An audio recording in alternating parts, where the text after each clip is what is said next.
সূরাতুল ইখলাসের এমন একটি আমল আপনাকে শিখিয়ে দেব, যদি বুকে বা সিনায় হাত দিয়ে যদি নিয়ম অনুযায়ী তেলাওয়াত করতে পারেন সহি শুদ্ধভাবে, আপনার অনেক অনেক উপকার হবে। ছোট্ট একটি সূরা, অনেকেই জানেন না। আপনার লাইফে যদি সুখী থাকতে চান, আপনার লাইফে যদি আপনার শরীরটাকে ভালো রাখতে চান, তাহলে আজকের ভিডিওটি আপনার জন্য। প্রত্যেক ফরজ নামাজের পরে আজকের নিয়ম অনুযায়ী সূরাতুল ইখলাস পাঠ করুন, 3 বার পাঠ করবেন। আল্লাহ তাআলা যে বেনিফিট, যে উপকার আপনাকে দিবেন, জানলে অবাক হয়ে যাবেন। আপনি জানলে অবাক হয়ে যাবেন যে কুরআনুল কারীমের ভেতর আল্লাহ তাআলা এত কিছু রেখেছেন। না জানার কারণে আমরা কিন্তু আজকে হতভাগা হয়ে গেছি। না জানার কারণে আমরা কিন্তু বিভিন্ন মানুষের কাছে যাই, আর ভাই আপনি মুসলমান, আপনার জন্য কোরআন দিয়েছেন আল্লাহ, আপনি কোরআনকে ফলো করে লাইফে সুখী থাকবেন। তো যাই হোক, গুরুত্বপূর্ণ ভিডিওটিতে অমনোযোগী থাকবেন না। এক কথায় ভিডিওটি শুরু থেকে শেষ অবধি মনোযোগ সহকারে দেখতে থাকুন, আমি সহজ আপনাকে বুঝিয়ে দেবো ইনশাআল্লাহ। সম্মানিত দিনী ভাই বোন, ছোট্ট একটা ঘটনা বলে আমি আমার মেন আলোচনার দিকে যাব। সূরাতুল ইখলাস নিয়ে ছোট্ট একটা ঘটনা বলবো। নবী আলাইহিস সালাতু ওয়াস সালামের প্রসিদ্ধ সাহাবী আবু যর গফারি রাদিয়াল্লাহু তাআলা আনহু, তিনি আল্লাহ পাক রব্বুল আলামিনের কাছে অনেক অনেক প্রিয় হয়ে গেছিলেন। আল্লাহ এবং রসুলের কাছে অনেক পছন্দনীয় একটা নাম হচ্ছে আবু যর। এক সময় জিবরাইল আলাইহিস সালাতু ওয়াস সালাম নবীজির কাছে আসলেন। আবু যর গফারি রাদিয়াল্লাহু তাআলা আনহু মাথার মধ্যে রুমাল দিয়ে সামনের দিক দিয়ে হেঁটে যাচ্ছিলেন। জিবরাইল আলাইহিস সালাতু ওয়াস সালাম নবীজিকে বললেন, ইয়া রাসূলুল্লাহ, ইয়া হাবিবাল্লাহ, আপনি কি একটু বলবেন যে আমাদের সামনের দিক দিয়ে এক সাহাবী, আপনার সাহাবী হেঁটে যাচ্ছেন। ইয়া রাসূলুল্লাহ, আপনি তাকে কি চিনেন? নবীজি বললেন, আমি তো খেয়াল করি নাই, আমি খেয়াল করলেই তো বলতে পারতাম। তখন সাথে সাথে জিবরাইল আলাইহিস সালাতু ওয়াস সালাম বললেন, ইয়া রাসূলুল্লাহ, ইয়া হাবিবাল্লাহ, আপনার সামনে, আমার সামনের দিক দিয়ে যিনি হেঁটে যাচ্ছেন, উনি হচ্ছেন আবু যর গফারি রাদিয়াল্লাহু তাআলা আনহু। নবীজি এই কথা শুনে আশ্চর্য হয়ে গেলেন। জিবরাইলকে জিজ্ঞেস করলেন, হে জিবরাইল ভাই, আমার আবু যরকে তুমি কিভাবে চিনো? আমার আবু যরের সাথে তোমার কি সম্পর্ক বা কিভাবে তাআল্লুক, একটু কি বলবা? নবীজি আশ্চর্য হয়ে গেলেন। কিরে জিবরাইল ভাই, কি হয়েছে? তোমার সাথে আমার আবু যরের সাথে পরিচয় হওয়ার কারণটা কি একটু বলবা কি? জিবরাইল আলাইহিস সালাম বললেন, ইয়া রাসূলুল্লাহ, আপনি কি বলেন ইয়া রাসূলুল্লাহ? আবু যরের সাথে শুধু আমার সম্পর্ক নয়, আমার সাথে পরিচয় নয়, ইয়া রাসূলুল্লাহ, ইয়া হাবিবাল্লাহ, আবু যর গফারি রাদিয়াল্লাহু তাআলা আনহুর সাথে আসমানের যত ফেরেশতা আছে সবার সাথে পরিচয় হয়ে গেছে। সুবহানাল্লাহ। আসমানের মধ্যে আল্লাহ তাআলা যতই ফেরেশতা রেখেছেন, যতই ফেরেশতা সৃষ্টি করে ডিউটির মধ্যে লাগিয়ে দিয়েছেন, ওই ফেরেশতার সাথে আপনার সাহাবী আবু যরের সাথে সম্পর্ক হয়ে গেছে। ইয়া রাসূলুল্লাহ, শুধু আসমানের ফেরেশতার সাথে পরিচয় হয় নাই, জমিনের মধ্যে যে সমস্ত ফেরেশতা আছেন, ইয়া রাসূলুল্লাহ, সকল জমিনের ফেরেশতার সাথে আবু যরের সাথে পরিচয় হয়ে গেছে। সুবহানাল্লাহ।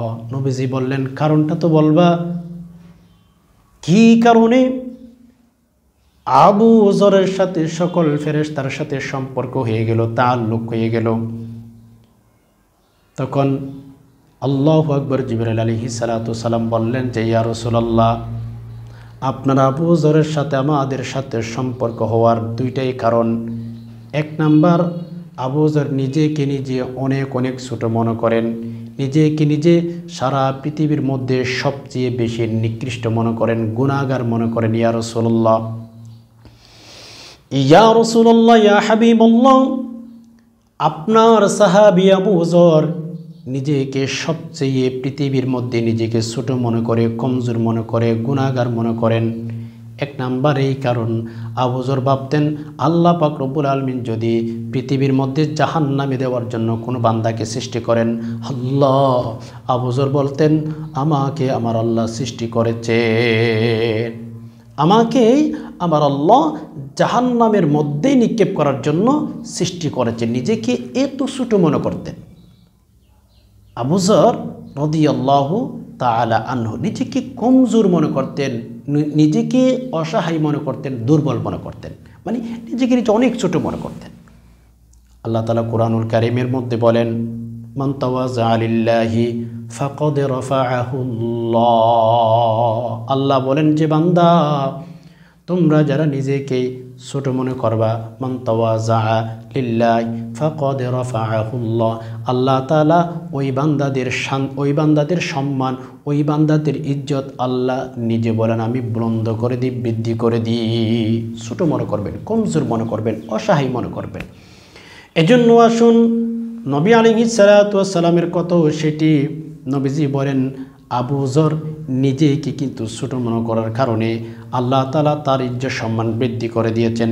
জিবরাইল আলাইহিস সালাম বললেন, ইয়া রাসূলুল্লাহ, আপনার আবু যরকে এক নাম্বার কারণ সকল ফেরেশতার সাথে পরিচয় হওয়ার, যে আবু যর নিজেকে নিজে কিন্তু অনেক অনেক কমজোর মনে করেন, নিজেকে নিজে অনেক অসহায় মনে করেন। এজন্যই আবু যর রাদিয়াল্লাহু তাআলা আনহুকে আল্লাহ তাআলা সকল ফেরেশতার সাথে পরিচয় করে দিয়েছেন, আল্লাহ ইজ্জত সম্মান বৃদ্ধি করে দিয়েছেন। দ্বিতীয় নম্বরে জিবরাইল আলাইহিস সালাতু ওয়াস সালাম বললেন, ইয়া রাসূলুল্লাহ, সকল ফেরেশতার সাথে পরিচয় হওয়ার, সম্পর্ক হওয়ার দ্বিতীয় নাম্বার যে কারণটি আছে সেটি হচ্ছে, ইয়া রাসূলুল্লাহ, আপনি যেই দিন থেকে সাহাবীদের সামনে সূরাতুল ইখলাস সম্পর্কে আলোচনা করেছিলেন, ফজিলত বর্ণনা করেছিলেন, ইয়া রাসূলুল্লাহ, ইয়া হাবিবাল্লাহ, আপনার ওই আবু যর সূরাতুল ইখলাস এত বেশি বেশি তেলাওয়াত করেন, আর কোনো সাহাবী এত বেশি সূরাতুল ইখলাস তেলাওয়াত করেন না।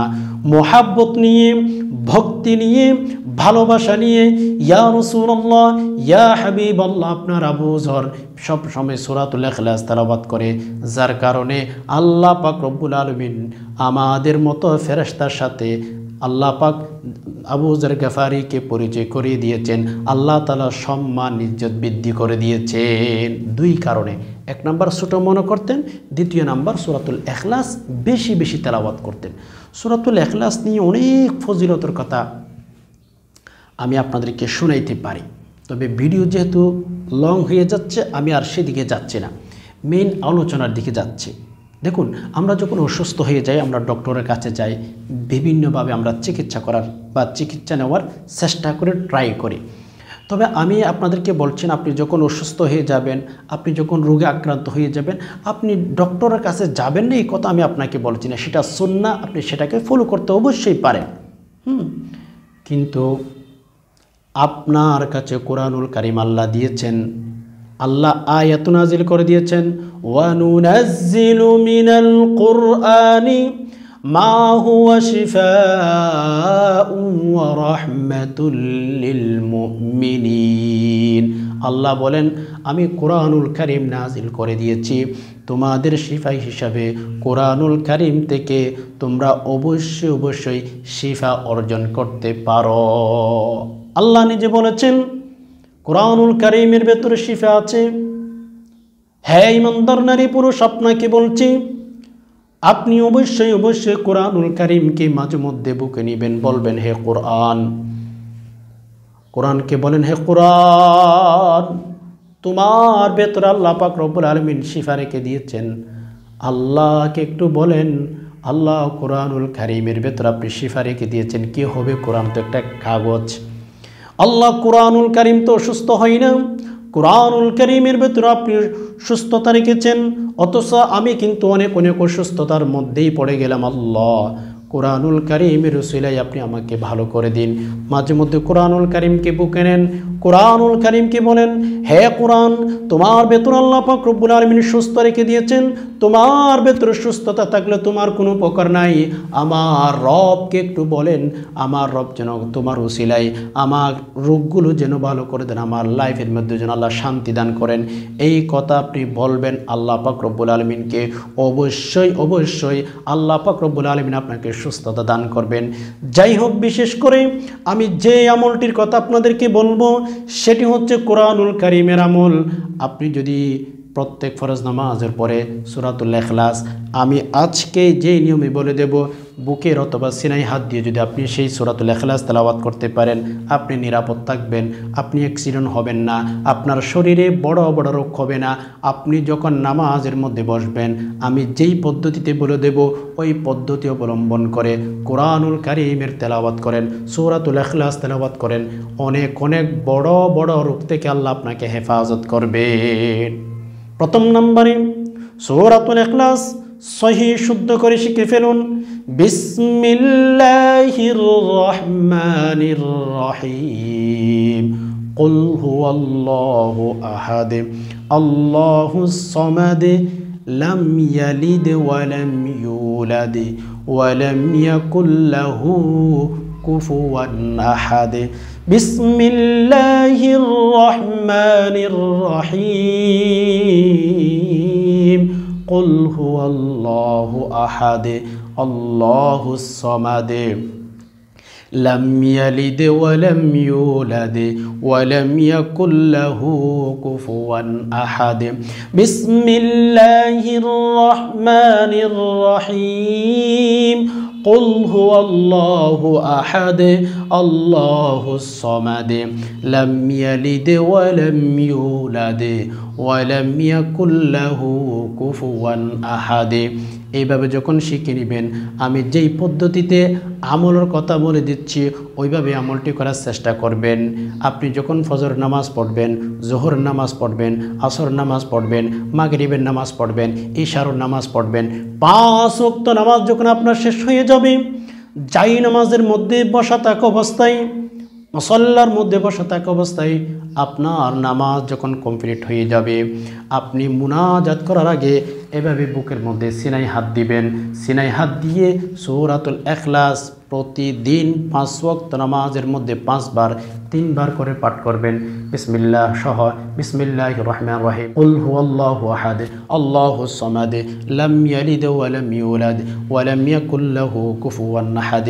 এইভাবে যদি প্রতিদিন ফরজ নামাজের পরে 3 বার করে সিনাই হাত দিয়ে সূরাতুল ইখলাস তেলাওয়াত করতে পারেন, আপনার শরীরের যে সমস্ত রোগ আছে ভালো করে দিবেন। আল্লাহ তাআলা আপনার সকল প্রকার অ্যাক্সিডেন্ট থেকে আপনাকে হেফাজত করবেন, সকল প্রকার দুর্ঘটনা থেকে আল্লাহ আপনাকে হেফাজত করবেন। এমনকি এরপর সূরাতুল ইখলাস 3 বার তেলাওয়াত করার পর আল্লাহর কাছে দোয়া করবেন, আল্লাহর কাছে যা চাইবেন আল্লাহ অবশ্যই দিবেন। এজন্য প্রত্যেক দিন ফরজ নামাজ আদায় করার পরে সূরাতুল ইখলাস বুকের মধ্যে হাত দিয়ে 3 বার কখনো পাঠ করতে মিস করবেন না, প্রতিদিন পাঠ করেন। অনেক অনেক দুর্ঘটনা থেকে আল্লাহ আপনাকে হেফাজত করবেন।